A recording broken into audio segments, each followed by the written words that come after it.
Welcome everyone to my half-baked session on feature flags, which may or may not be ready for production here at Engage. Just fair warning. I'll let you all be the judge. It's only half-baked. It may only be half-baked. We'll see. Anyway, my name is Eric Luce. I am a Kansas resident and a senior software engineer at Proofgeist.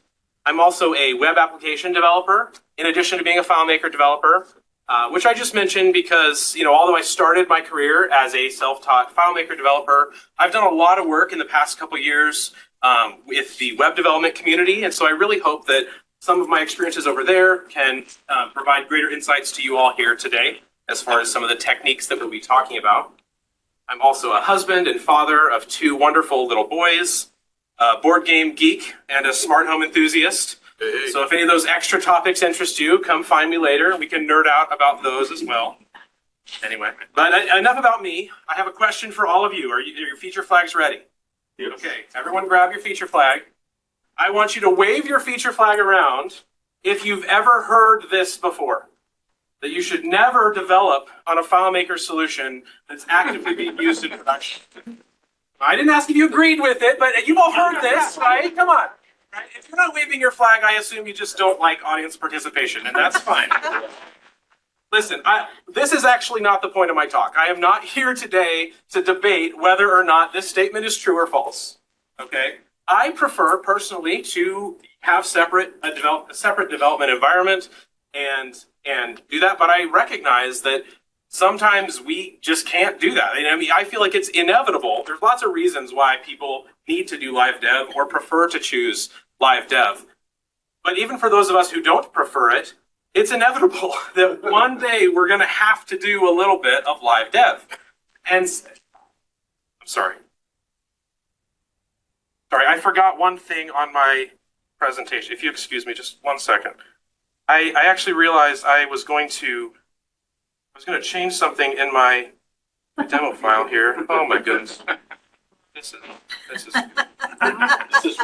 I had to do this. I had to submit this to Claris ahead of time, and it's like I'm not ready yet. I don't know. I was gonna put a button on there. This is my demo file. I was gonna put on there.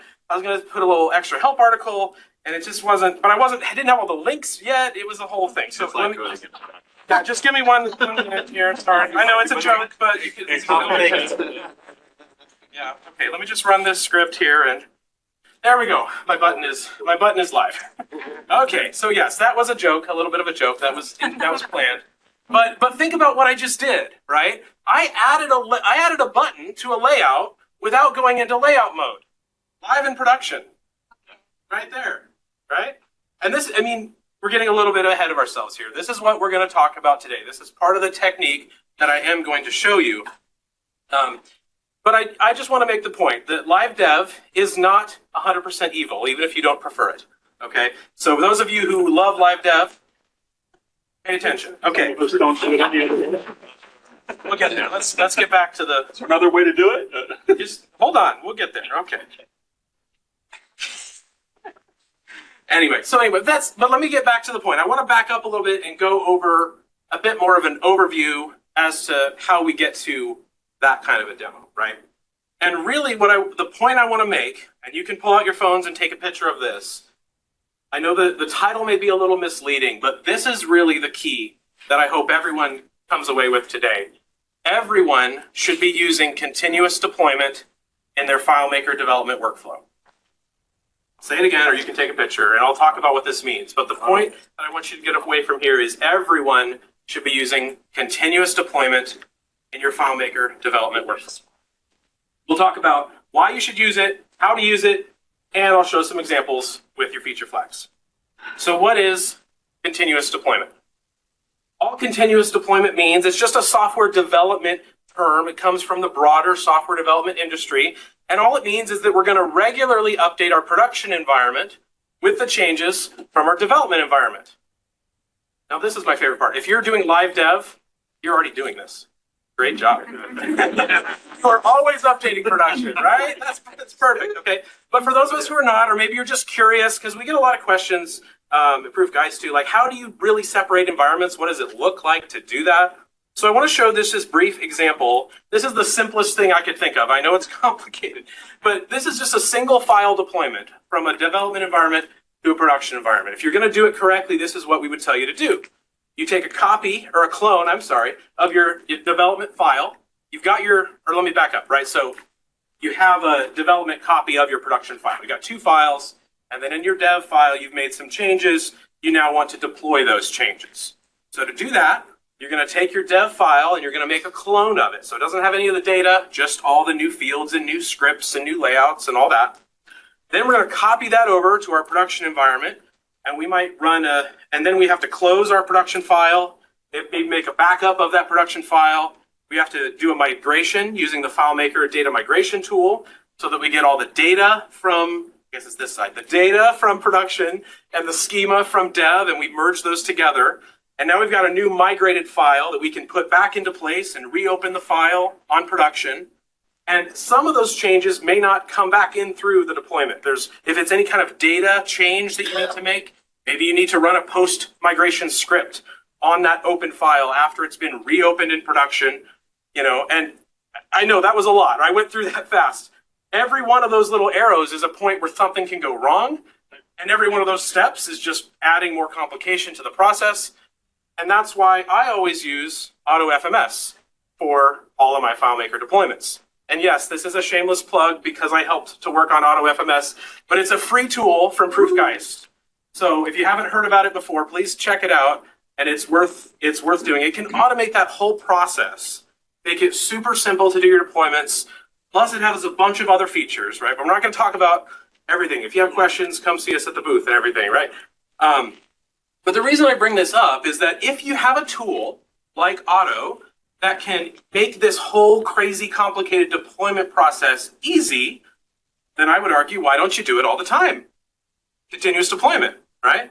And that's usually the first hurdle that we need to get over, right? Is we need to have the capability to deploy easily and quickly and on a moment's notice before we can even talk about all the reasons why you might want to do that. So before I get into the benefits of why I think continuous deployment is the best option, let's think about a world in which we don't do continuous deployment. So maybe you've set up your two servers, you have your 2 environments, and you're in dev environment, you've got your copy of your file, and you're feeling great. You're in your little sandbox where no one can harm you. All your data is yours. You can make a mess, you can play, you can add new features. Everything's going great. And you start building new features, right? And then you get a call from the customer or the client saying, hey, we found a bug in production. Can you fix that like yesterday, please? Right? Oh boy, well now we're in trouble because we've made a bunch of changes in dev. We can't just deploy to production because dev is in a messy state right now. We don't know what might happen. So we say, well, maybe it's a quick fix. I know we said no live dev, but just this one time, maybe we're gonna just went in there. We'll do a hot fix, right?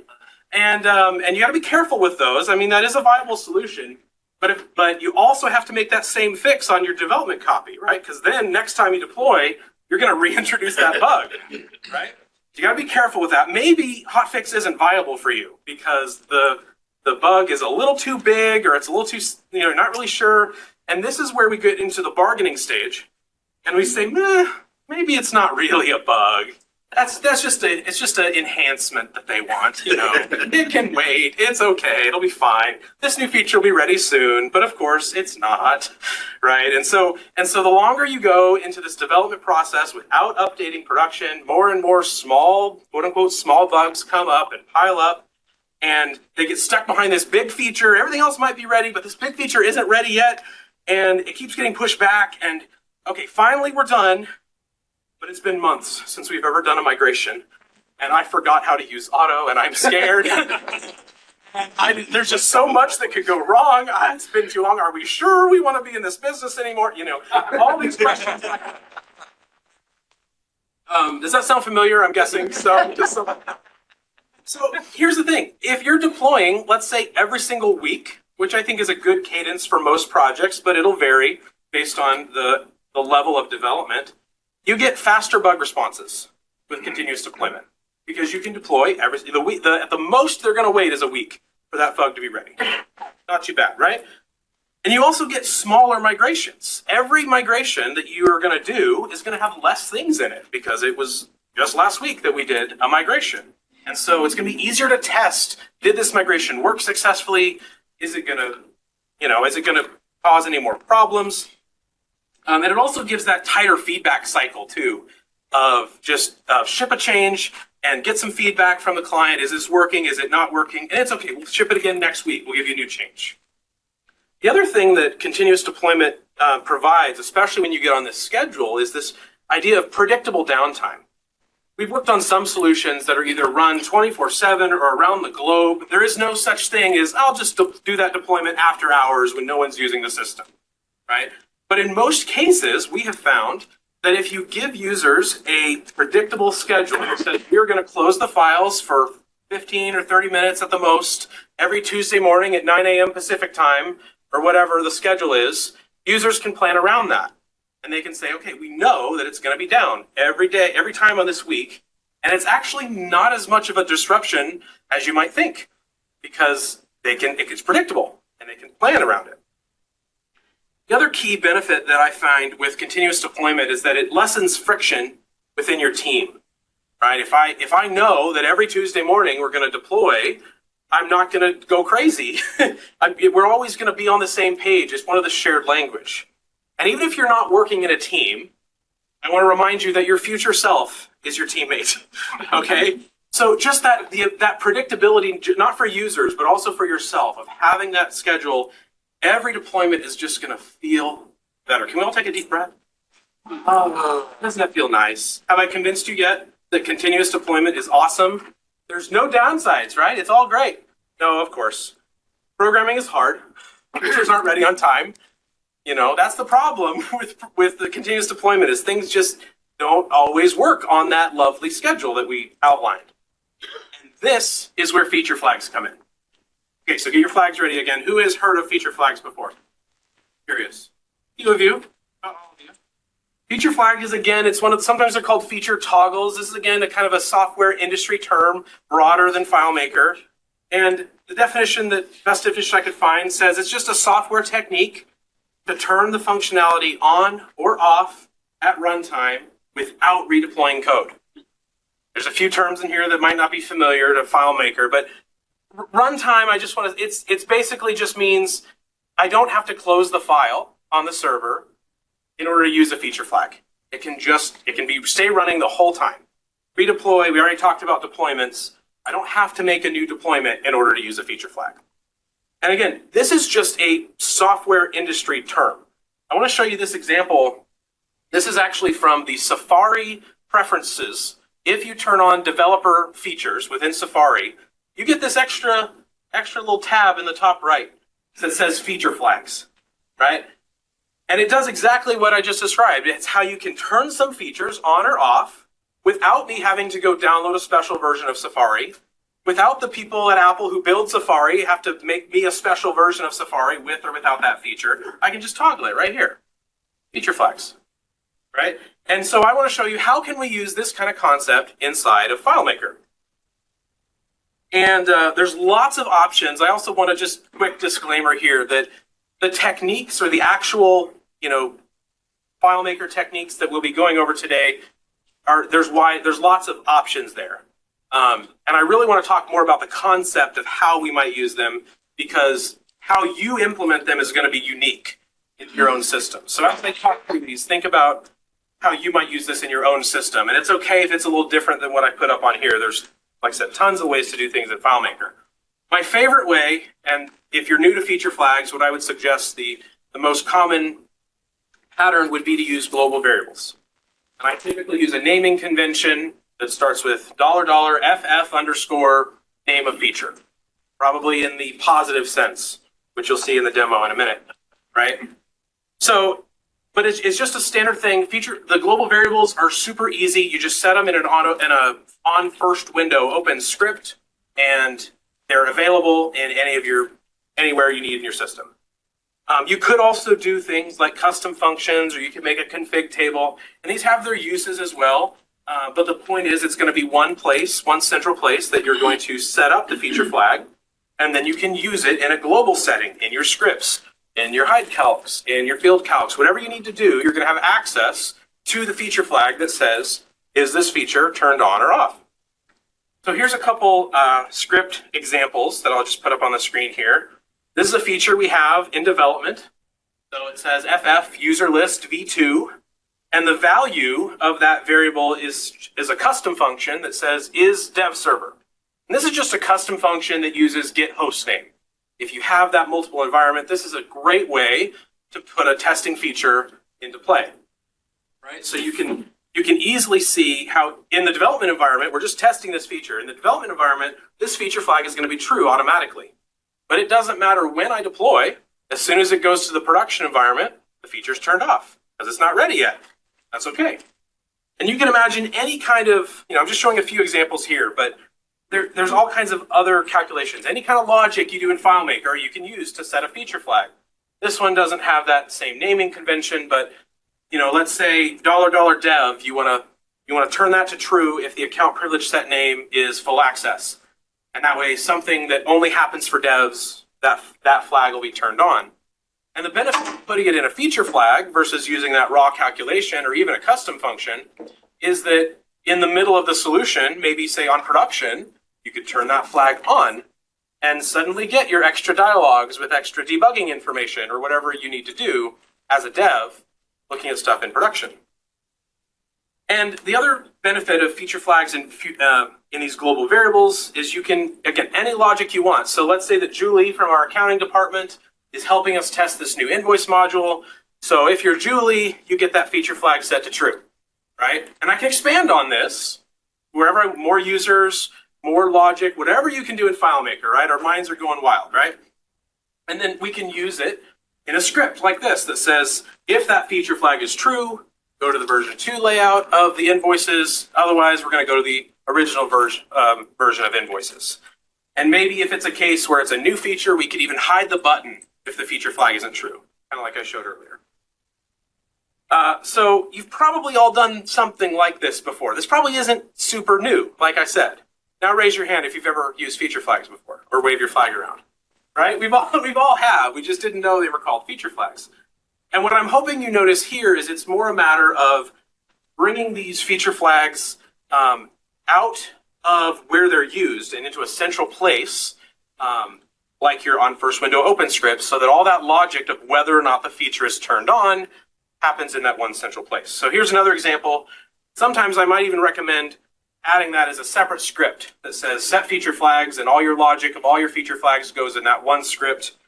And then you can call that script in your on first window open script, or if you want to refresh it more frequently, call it every time they run some global navigation script that gets run fairly often, right? Whatever you need to do in your situation, this can build a good habit there. I do want to realize this takes a change of mindset though, when you're really working with feature flags. You have to adopt what is sometimes called defensive coding. Sorry for the pun, right? You want to be defensive and you want to keep your feature flags behind the gate, so to speak. There's another pun. Sorry. Okay. Just a great picture.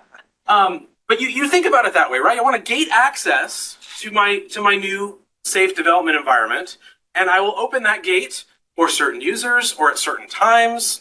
Yeah, remember that logic could be a time-based trigger that says this deploys next Tuesday, but not before then, even though we're going to do the migration over the weekend, let's say, right?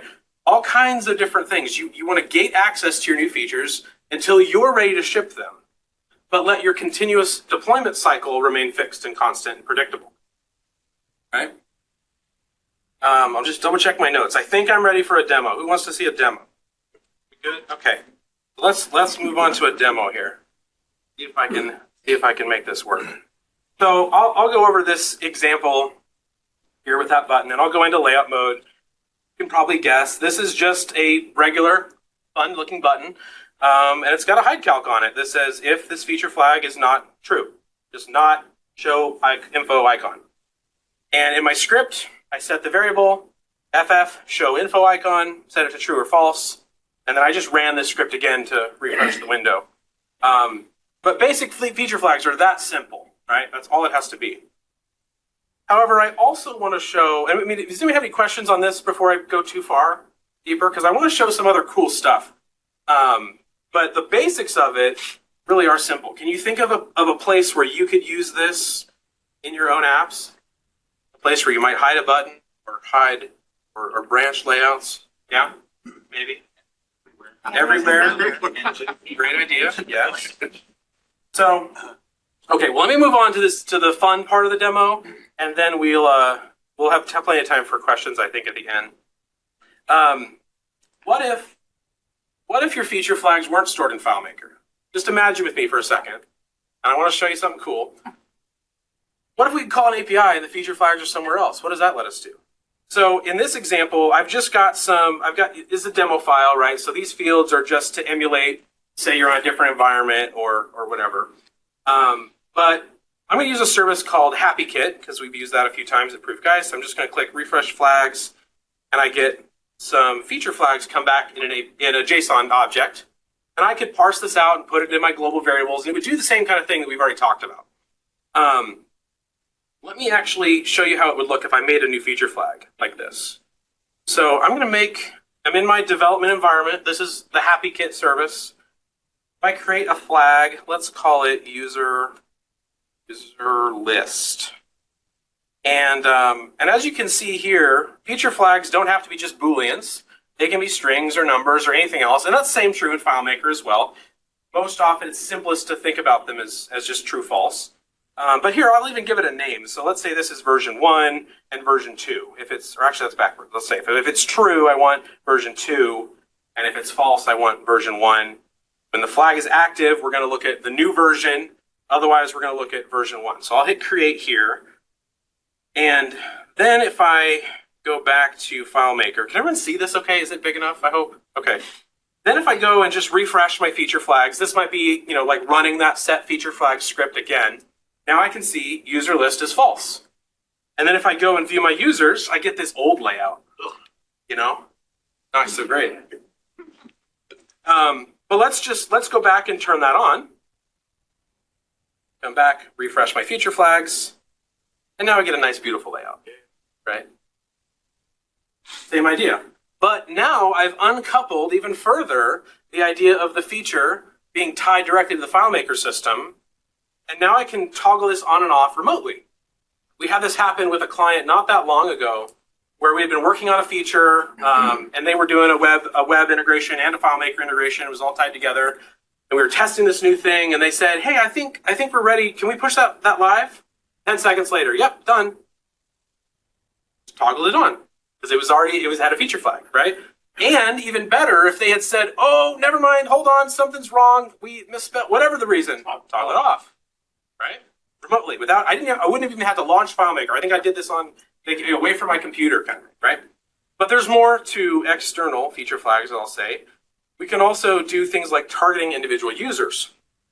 So let's say, who wants to volunteer their name? Give me some names. Who wants to test out the new version of users? Monica? Kathy? Sorry if I'm spelling your names wrong here. But I'm going to say those people get version 2. And then I'm going to make a change down here that says, by default, I still want version 1 to be served. Right? I'll hit save on this. Now, if I refresh flags, user list is set to false. But if I pretend to be Kathy, she gets it true. And now I just gave that user access without any effort at all, right? And I can even still go back and I can say, never mind, Kathy, you're not a very helpful tester. Right? Or I can just quickly add a new user here. I'll add myself. I'll add Bob. I don't know. Is there a Bob in here? No, sorry. Hey, you can see how this might work out. The other great thing is what if instead we're not sure about this feature? Some of these can just be miniature UI changes. So I could serve a percentage rollout, and I want to split by the user key because that's how I'm sending to this API. And we're going to test our luck here in the demo, 50-50 of who gets what. Right? I'll hit save. Now, these will apply first. So if I hit Bob on here, Bob will always get this to be true, no matter what. I'll put in my name, and looks like I also get the new user list. Let's see. I'm just going to have to, but we're going to have to see how many names can I get a false. We'll just make lots of false. There we go. Let's see. You can make these percentage rollouts, and then you could increase it to all your users or fewer of your users. This works really great in larger deployments. There's other features, you can have all kinds of rules and groups in here, which we can get into. There's also other providers that I have built into this demo file, which we can go back to. But let me finish up my slides, and then if we have time or if we have questions, if we don't have questions, I'll keep showing up some more things here. So with externally stored feature flags, you can update a flag's value remotely or their logic, right? It's not just is the flag on or off. It can be who's the user or what the percentage rollout is. That's A/B testing. You can also use a service like this to more easily sync flags with other apps. So if you're building, say, a web front end or some other thing that's also connected to your FileMaker database, your feature flags could be in a separate higher level place that either app can talk to. And you can schedule features. I didn't show that. I don't think HappyKit has that ability, but other external ones, really easy to say, turn this on after the manager approves it and it's after Friday at 5 p.m. or whatever, right? You can pick all those kind of logic and do that with these other services. Drawbacks is it does require an internet connection, so it's not going to work as well if you're trying to build an offline app. And there are additional service and hosting costs. It's one more thing you got to pay for. Here on the screen, I just got a list of some of the feature flag providers that we've used, but there's a ton of them out there. The last one, just Google, just do a search, right, for feature flag service, and you'll find a bunch of stuff. Each one of these is going to have slightly different pricing models, different features, and so it's going to depend on your project and your budget and your client. All that is a ton of variables. But I'll also mention one like PostHog and ConfigCat. Those are not primarily feature flag services. They kind of have it as an add-on. So there's just a ton of stuff out there. And again, I can go into more detail afterwards or whatever. But yeah, and I just wanted to also mention just other uses for feature flags. Imagine vertical market providers can use them to show a number of how many user seats do you have left in this instance. And that can be tied to an account or some other thing, and that can be updated remotely, or allowing non-developers to be able to more easily turn a feature on and off for testing, all those sorts of things. I already mentioned A/B testing. But I want to bring it back and remind you that all of this is really cool, right? But the point of all of this, what feature flags enable, and the reason to use feature flags is continuous deployment. This is where you're going to see the most benefit, no matter how you implement feature flags or what service you choose to use, or whether you choose to just do it all in FileMaker, which is perfectly fine for most users. The point is that you are going to benefit from continuous deployment, and feature flags are just the way to get there. That is the end of my slides. I will remind you the flags are yours to keep. Okay? So put them on your desk as a reminder to add some feature flags to your system. And yeah, I'll open up for questions. So, where do you have your clients tested before you do it in your dev environment, or once you push it over, because you don't want them necessarily using the live data, obviously? Yeah, it really depends on the client, I'd say, because sometimes the client can't test in dev because the data is just so outdated and it doesn't, their brain model, like if they're not a developer mindset, like we are, sometimes they need to be able to test in production, but it's all done in a safer way. Usually the features we're testing are going to be more around the visual side of things, or does the script produce the right report? If it doesn't, like if it fails, it's not the end of the world kind of feature, right? Those you obviously need to test in development. But yeah, but really what this enables is allows you to test in production, but not with everybody. You could enable no one or just one person to see how that button is going to look. How does that button make you feel if it's here versus in the menu versus a keyboard shortcut, whatever, right? You can test all those things in production where they're used to living, and they have their production data. So yeah, I would prefer that if I can. You speak to like after something has been like sufficiently used, your practices for like getting rid of the logic, and it's just like, well, now everyone sees that info button. Yep, it's always true. Right, exactly. That's a great question. So yes, if you use this super aggressively and you use it all the time and you have all these features true, it will create some cruft in the FileMaker system, some technical debt to clean up. Most of the time, though, in my experience, it doesn't matter that much. So you can, I mean, at any time where it's like, no, this is too complicated, we've got all these branches and we're always choosing branch version 2, you were going to clean up some stuff kind of as we continue developing the system. But, you know, for a lot of, at least in my case, I don't know how this works in everyone's use case, but, you know, sometimes we're working in a legacy system where we don't know it that well, right? And we need to add new features, but we're afraid to break things. So we make a feature flag so that anything we do doesn't touch any old stuff. It's just going to branch and do new stuff. And even when that's all turned on and everyone's using the new stuff, we're not paid more to go back, and it's okay because it's an old system that just needs to be, it doesn't add that much overhead to keep it in there in practice. So that's my answer to that, is that most of the time, yeah. What would you say are the places where this can't go? Like, if I'm thinking of features that involve schema changes, where you could say, hey, I need to edit this relationship. I need to change how this field is being. So yeah. Where are the basically frontiers? Yeah. Schema changes are the biggest one. Fields, like, because adding a new field doesn't break things most of the time. I can't think of a case where it does. If you have a case, tell me. But it's where you remove a field or you rename a field where you cause problems, right? So if you really want to be careful with things and you need, say, a new field, then add a new field. That's not going to cause a problem. And then within a feature flag, you might shift how that new field gets data populated via a script, let's say. Changing the relationship graph, yeah, there's not really a way to use feature flags there unless it's effectively a copy. If you say, I'm essentially going to make a copy of this relationship for a new thing, and then if the feature flag is on, we're going to aim it through this way versus the old way. So I would avoid doing that if I can, but it all depends on the circumstances on whether or not you need to do it that way. Yeah. Does that answer a little bit? Yeah. Okay. Can I get a follow-up question? Sure, go ahead. No one else has their hand up.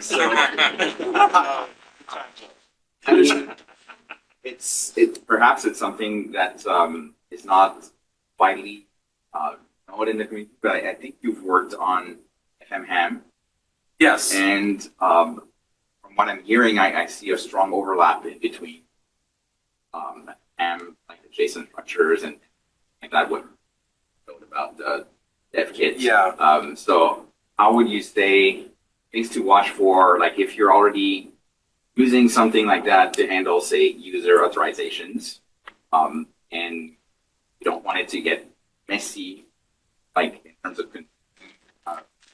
what is going live versus like this is something that we want this group of users to be doing, or this single user to be doing, or right. So just real quick, for those of you who aren't aware, FM ham, as he mentioned, stands for a headless authorization module. It was something I worked on based on scripts and some custom functions.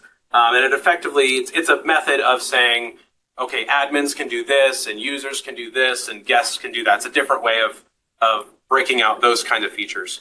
But to answer your question, I see all of that as what a user can do, what's a user allowed to do. That I see very differently than what I'm talking about here as feature flags.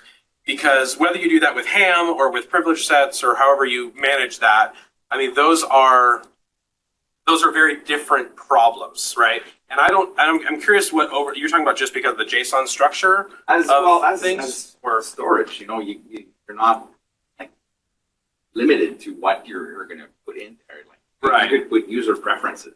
Yeah, you could put that in a global variable, but I don't know that I'd call that a feature flag. I mean, that's why sometimes feature flags have other names, and like they're called remote config, where I'm just going to store your preferences in this JSON object and put it somewhere else. So you could do that, but at that point it blurs the lines. Like, that's not really a feature flag, it's just global data at that point. So does that help answer? Because I see them as very different things. Yeah, so if you wanted to store everything in the same JSON, it becomes all about naming. Right. And even with the JSON that I saw in the demo, I broke that out into a global variable, just reading from that JSON. And you could read directly from it, but sometimes you get some benefit of having it showing as a separate line in the web viewer or the data viewer. I'm sorry, those sorts of things. Yeah. I use a quite similar system, but I use a FileMaker, a dedicated FileMaker file instead of external service. So the syntax, I create some sort of record in a FileMaker file in our development server, and then I use that API to grab the Yeah. recipe. Yeah, that is a great system, and especially now, I had thought about that as well, and then my thought was, yeah, but I don't want to run into the data API limit.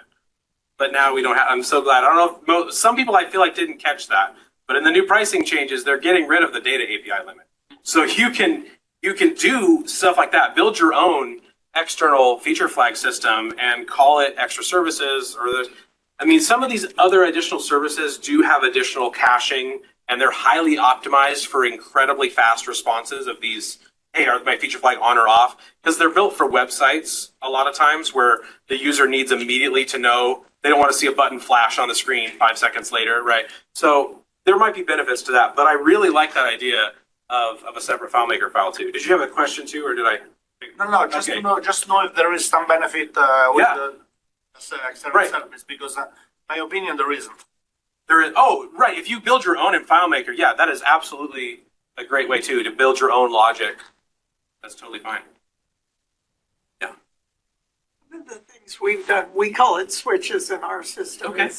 Once the feature is completely released, and it's been released for like 6 months, so it's permanent now, we then make them hardwired, and then we change it from calculation to calculate that it's just one. Yeah. It moves to the bottom. But we find it's very important to put the date we did that in a comment with it. Sure. Because eventually you'll be asked, when did this turn on? Yeah. And the other reason why I would argue to keep them in there for as long as you can is you never know when it's nice to be able to turn it off sometimes, right? And once you say, yep, this is the new way of doing it, and you remove your cruft, now you can't turn it off, right? So it always depends. Yeah. URL When switch. you're using your version like 1, 2, basically they're builds at this point, but since we keep the features in there, unless they were up to 100, it doesn't matter, Sure. but the ones that were at 99 that now didn't make the cut, do you then move that version internally up so therefore they won't show? Are you talking about like where I had version 1, version 2 in the Yeah. feature flag? Yeah, Well, back in the FileMaker side, Okay. that doesn't show them anymore.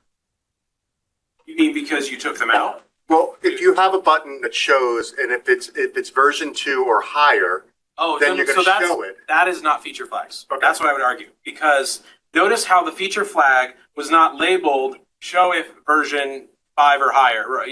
That's not what we're doing. We have to isolate it to the feature itself. So that was, usually they're not built around a specific thing, but they're built around the feature. So, it's the new user list, right? Or user list V2 or V3, that's fine. But it's about the feature of the user list so that you can reference the logic of whether that feature is on or off in one place, rather than always checking everywhere that you might have a branch. Is this Julie or not? Is this Julie or not? Right? So I don't know if that helps you answer. So I wouldn't think of it in terms of versions. So that way. let me repeat Yeah. it back. Because, so for every feature that you're putting in, will have its own feature flag global, let's say, Yeah. in the system. So therefore, that's going to be building over time Yes. in the system as Yes. on startup. Yes. And that's where if it gets to be too much for whatever reason, even if it's just OCD, like that's okay. You can go back and clean up. Because if you're actively working in the system, you'll find, hey, this is old. We turned this on a year ago. It works flawlessly. Let's get rid of the old stuff. We don't need anymore. That's fine. Some of these times, and I go back to the defensive coding idea, we all know what are the simple one-line fix changes and what are not. So if you're going in, and I guess sometimes we're wrong on that guess, but most of the time we can assume, oh yeah, this is just a quick little change, not a big deal. And even if it's not that, we can revert it pretty quickly and then make a feature flag. So you don't need a feature flag for every little single thing you do. It's only, you stop and think before you build a new feature, stop and think, is this going to take me long enough to develop or be a big enough impact to users that I don't want to block my deployment by it. Right? That's really what you want to think about. You want to be always in the mindset of I'm deploying on Tuesday morning or Friday or whatever the schedule that you set for continuous deployment. You always have to be thinking, whatever I do, I can't leave this file in a broken state, right?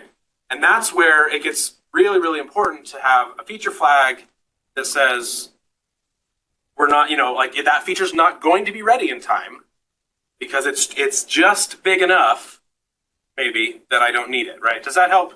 Because, and I think if you use that bar to judge when to actually make a feature flag and not just every single little thing, you're not gonna.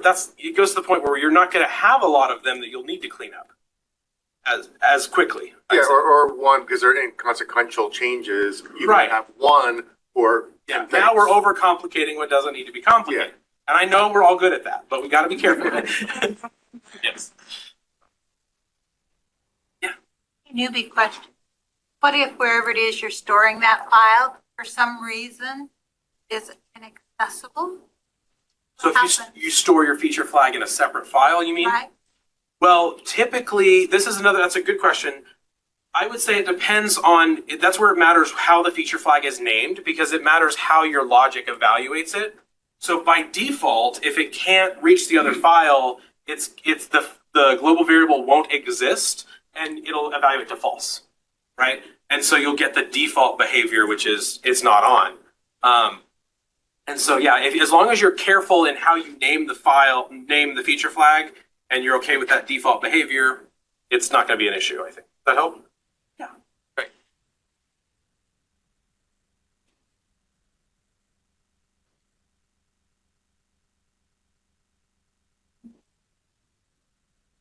If there's no other questions, I can also show a bit more of my demo file if you guys want that as well. Sure. Okay.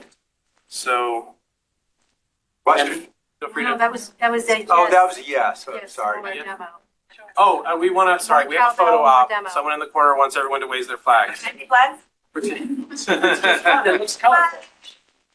Oh my gosh, y'all are amazing. Thank you. So let me show you the Flagsmith one. That's pretty. And I maybe I shouldn't have. Or let me back to Happy Hit for a second. No, it's the same in Flagsmith. Okay, so Flagsmith is just another service. Does a similar kind of thing. And just to show you what it looks like, help docs and invoicing. We're just going to see. I don't know how this is going to go here. Let's make a new feature here, and I'll do the same thing. User list. Here I can see if it's enabled by default.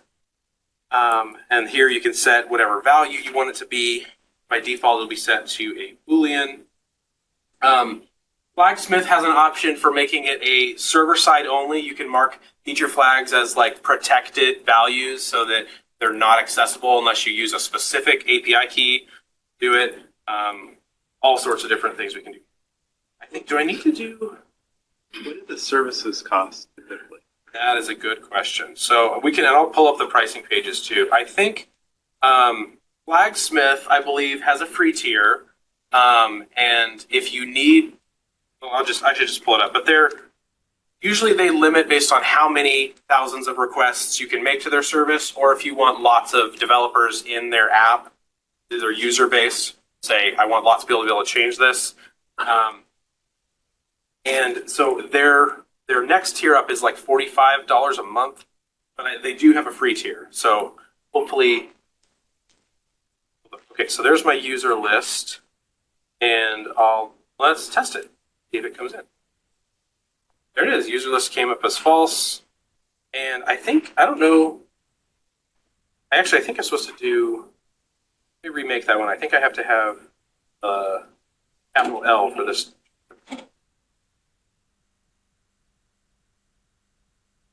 User list. Oh, you can't do capitals in the service. That's what happened. Okay, that's fine. We'll just deal with it.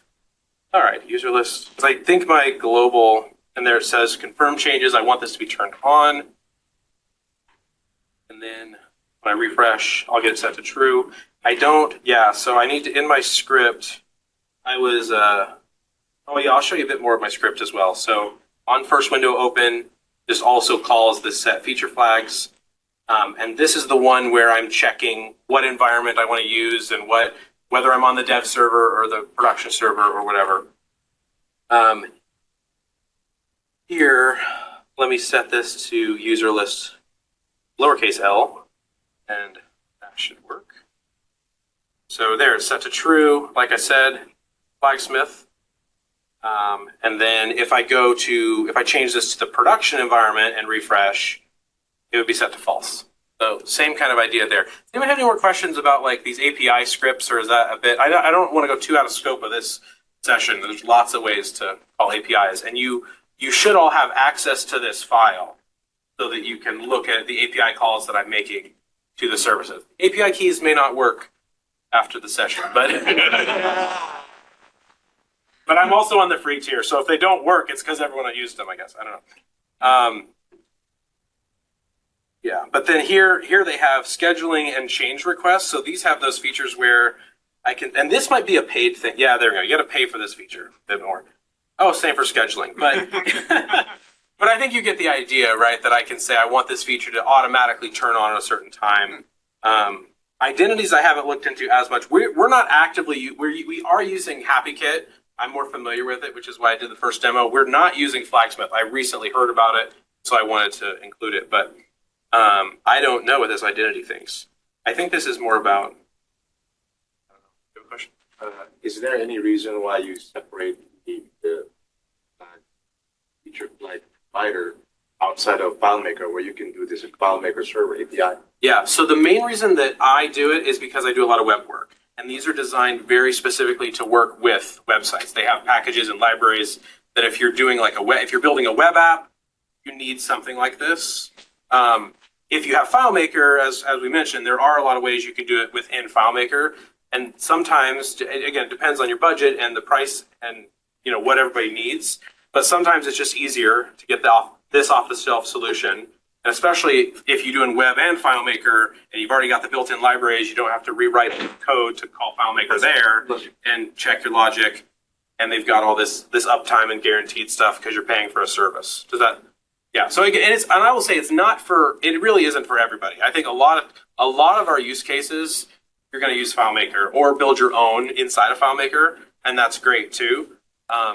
You probably still want to be careful not calling it a lot, right? Maybe only once every time you open the file, and then worst case scenario, you can tell your user, "Yep, I turned that on. Just restart FileMaker," right? And you'll have the feature again, right? So it just depends on the use case, right?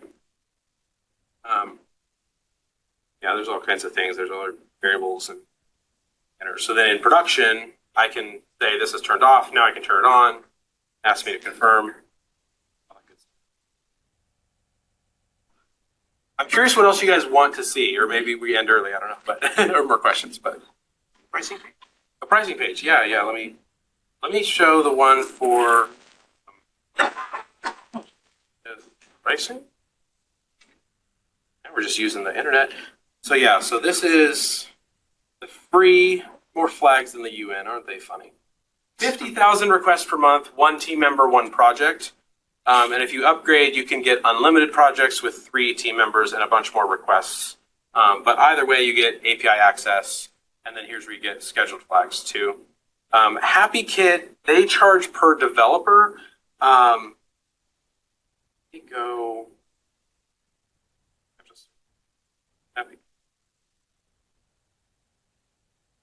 So they have their free plan lets you create up to 5 flags, and has all the same features. You're just limited to 5 flags. And then if you have a team and you want more people or more flags, they do $30 per person per month. And the seat in this case is the developer who can change it. The other one I had shown, I'll show Launch Darkly, which is a pretty popular one. They had, I thought that theirs was actually smaller, and these are still per seat, but if you're a small dev house or a single developer and you're not giving the client access to this, I think you can save a lot of costs. So even their starter plan is so far the cheapest, but I haven't looked too deeply at all their limitations. Because this one gives you unlimited feature flags, this one says unlimited projects. Anyway, we'd have to go through a bunch of stuff. they have Launch Darkly is, I want to say, probably one of the oldest ones out there in this space, and they have a way, I would say, a more robust API for doing all kinds of crazy things, like adding a new environment on the fly if you want to have more than just dev and production, or managing scheduled access to stuff. They've got a whole ton of stuff. The links to you'll see them in the file. What was the other one that I had? HostHog. HostHog is pretty cool, but it's more of a HostHog is more of a web analytics package that is built for websites. And so their main thing is like events, but they have a feature flag setting, and it is 1 million requests per month for a feature flag evaluation for free. And then after that, they charge, like, what is that? 0.001 cent per the next million or something. So it's harder to calculate, but anyway, everybody has different features. Is there another question, or does that help? Maybe? Or build it in FileMaker. How much is an extra server, an extra file? What's the price? Who can give me the pricing on that? Could you, Proofgeist? Yeah, Proofgeist does not have a feature flag product. We might build one in FileMaker now that there's no DAPI limit. I don't know. Say. If you use a table in Studio to store all your flags, just pull it from there. We could. I haven't tried that. We could look into that. I feel like my session is immediately outdated by the keynote, you know? Some of the fancy features you just have on and off. On and off, yeah, exactly. But I think the key thing that I keep coming back to is it's not about how you get there. It's the fact that you have that mindset of continuous deployment. Have I said that enough times? Okay. Because we can all think of different pricing models, different things. But if you have the mindset of let's gate the features until they're ready, but always deploy on a schedule, it's going to be in a better place, no matter how you get those feature flags. There's some limitations. For example, I can't hide a tab on a panel. What if I want to bring up a new tab that's my development tab and hide that one while I'm working on it, and then when I switch, you can't do that. Right. What about a button that points to a script? Do you have to point that to a script that chooses between the two scripts, or how would you do that? Yeah, typically, because if a button, I like to have all my buttons already point to a script. So typically it's easy to add that in. If it's just a single action, that's not going to be as easy. But it depends on how you want to build it, whether you have 2 buttons with hide calcs or even with the tab panel. You know, at some point, if you're making major changes to the layout, I would just duplicate the whole layout and say version 2 and branch it that way. But you could, obviously there's tricks around slide controls and fake tabs, and you could do things that way as well. So again, I may not be the best person to answer that question because I do, like I said, I do a lot of web development as well. But everyone knows there's lots of ways to do things in FileMaker. Yeah. So you just have to be creative.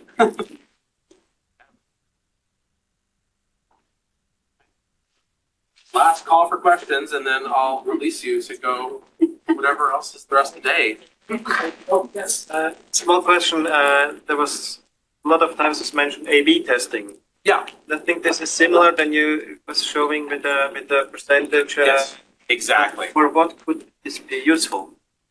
So A/B testing in general is used for user interface guiding. So if you want to know, and especially like say a pricing page, you want to know which version of my pricing page is going to convert to more sales of people clicking the button, right? And so you may not know that until you test it. And so what this allows you to do in a percentage rollout, for example, or A/B testing product, is you can just say, well, give half the users this one and half the users that one. And then you can have in the purchase button, let's say, you could have a flag that was set, well, which page did they click this button on? You can see that in your analytics. And then once you know, oh, my version B absolutely performed way better, then you switch to it all the way. Does that answer you? I mean, that's just one example. Within a FileMaker app, we're not always doing those kinds of tests, but that is the general concept, I think. Does that help? Yes. Yes? Okay. If you were to inherit an old solution that was pretty robust, wanted to start adding feature flags, just use that going forward, would you backwards or current development? How would you approach that? Going forward, what do you mean? Like your new development, would you only Yeah. use that for new development? Would you go backwards, to add it to any current development or past development? Not necessarily any past development, right? If it's a legacy system that the client says, well, this has been working, but we need a change, we'll look at the changes we need to make and we'll do our best to say, well, for these parts of it, we're going to make a feature flag so that we don't break any old stuff, right? And that is for legacy solutions, that's a really common use case. There's no reason to add a feature flag to it because you really can't go back and add it. Like you're adding a feature flag for what you're doing now, right? And the only reason, and even if you're going back to adding it, that's still your new development that you're tinkering with. So that's how I would look at it, I'd say.